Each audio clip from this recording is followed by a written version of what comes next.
بسم الله الرحمن الرحيم. الحمد لله رب العالمين، والصلاة والسلام على رسول الله صلى الله عليه وسلم وعلى آله وأصحابه وسلم.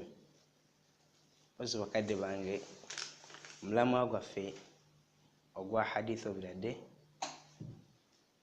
tugenda kubeera nga tujjukanyayo ne hadithi ngemu insha Allah ku lunaku olw'Ijumaa nga Nabi sallallahu alaihi wasallam ategeeza mu hadithi eyogibwa sahaba yitibwa Abu Dawuda bisanadi sahih agamba nti anna Nabiya sallallahu alaihi wasallam qala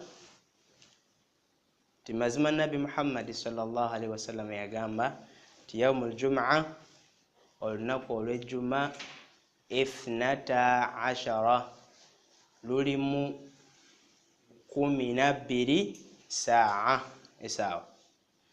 Yagamba nti olunaku olw'Ijumaa lulimu esaawa 12 n'agamba naye nga mu saawa ezo minha saatan mulimu esaawa emu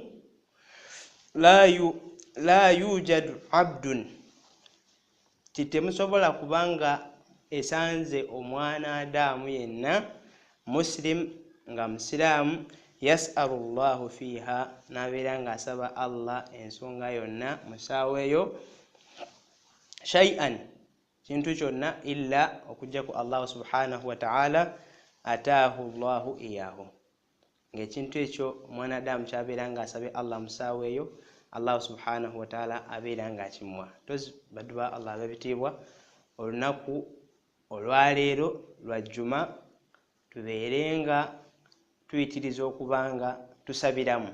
Nabi sallallahu alaihi wasallam essaawa eyo teyagitulaga, yani tulina okubeera nga tukola nnyo kaweefube ku lunaku olw'ekutaano osanga Allah subhanahu wa ta'ala ayinza okubanga agikuwa essaawa eyo. Inshallah. Assalamu alaikum wa rahmatullahi wa barakatuh.